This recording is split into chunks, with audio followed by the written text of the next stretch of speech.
Hello viewers, আসসালামু আলাইকুম। আপনারা সবাই কেমন আছেন? আশা করি সবাই অনেক অনেক ভালো আছেন।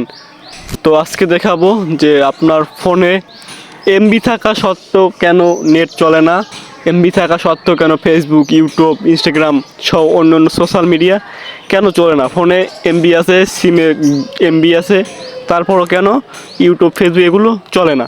তো এই সমস্যাটি আজকে সমাধান করব। তো এর জন্য আমি আমার ফোনের ডায়াল পেডে চলে আসলাম এবং আমার একটা গ্রামীণ সিম, তো সেই জন্য আমি *1 * 2# মানে সেট করলাম, মানে এটা এমবি দেখার জন্য। তো আপনাদের যে সিম, তো আপনারা তো জানেন যে আপনার ফোনে এমবি আছে, তারপর আমি দেখিয়ে দিচ্ছি। আমার ফোন থেকে ওটা প্রেস করে দেখতে পাচ্ছেন এখানে ইন্টারনেট অফার মেসেজ এসেছে। তো দেখতে পাচ্ছেন যে আমার ফোনে 10 জিবি এমবি আছে ভাই, যথেষ্ট পরিমাণে এমবি আছে আমার গ্রামীণ সিমে।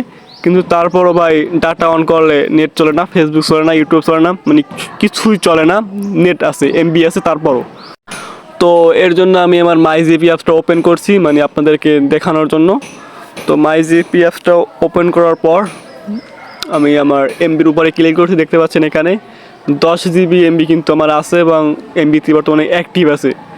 তারপরও কেন নেট চলছে না, তো আজকে এই সমস্যাটা কিসের জন্য হচ্ছে, তো সেটাই আপনাদেরকে দেখাবো, বা আপনারা নিশ্চয়ই আমার ভিডিওটা দেখলে বুঝবেন যে সমস্যাটি কেন। তো আমি ব্যাকে চলে আসলাম। তো ব্যাকে চলে আসার পর এখানে দেখতে পাচ্ছেন যে account validity expert research to active. তো এটাই হচ্ছে ভাই সমস্যা। এই সমস্যাটি কী, মানে আমি বিস্তারিত বলছি।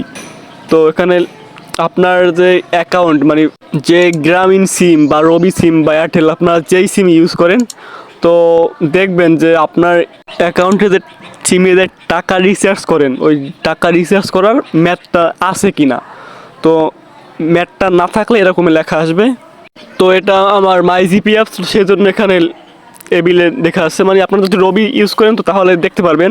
যদি এখানে যদি লেখা না আসে অ্যাকাউন্ট ভ্যালিডিটি এক্সপার্ট, তাহলে কি করবেন, আপনি আপনার ফোন থেকে, তো এখানে কীভাবে টাকা দেখে ওইটা প্রেস করবেন, মানে কীভাবে ব্যালেন্স চেক করে ওইটা প্রেস করবেন।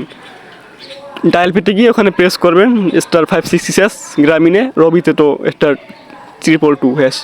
তো দেখতে পাচ্ছেন উপরে লেখা আছে যে your account balance is VAT, মানে টাকা নেই কিন্তু ভ্যালিড, মানে তারিখ দেওয়া আছে 4/3/2024।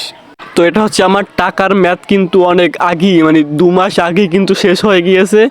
আপনারা এই বিষয়টি অবশ্যই চেক করবেন যে আজকে কত তারিখ এবং টাকার ম্যাথ আছে কি না। তো যদি টাকার ম্যাথ না থাকে আপনার অ্যাকাউন্টটি কিন্তু অ্যাক্টিভ থাকবে না, তাহলে কিন্তু ওই আপনার ফোনে এমবি ওগুলো কিন্তু এখানে মানে শো করবে না। এমবি থাকবে কিন্তু তারপরও নেট চালাতে পারবেন না।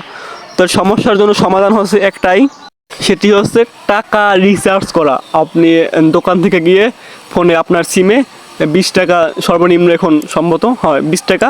অনেকে ভাবেন যে আপনার অ্যাকাউন্টে টাকা আছে কিন্তু তারপরও কল যাচ্ছে না। তো এই সমস্যাটি হচ্ছে সমস্যা, মানে মেইন, যে টাকা আছে কিন্তু তারপর টাকার ম্যাথ নেই, এমবি আছে কিন্তু তারপরও ফোনে টাকার ম্যাথ নেই। এই ম্যাথ না থাকার কারণেই এই মূল সমস্যাটি হচ্ছে। তো আপনারা এর জন্য সিমের টাকা রিচার্জ করে নেবেন। তো আশা করি এটা বুঝতে পেরেছেন। বুঝতে হলে অবশ্যই লাইক করবেন এবং শেয়ার করবেন এবং আমার চ্যানেলটি সাবস্ক্রাইব করবেন।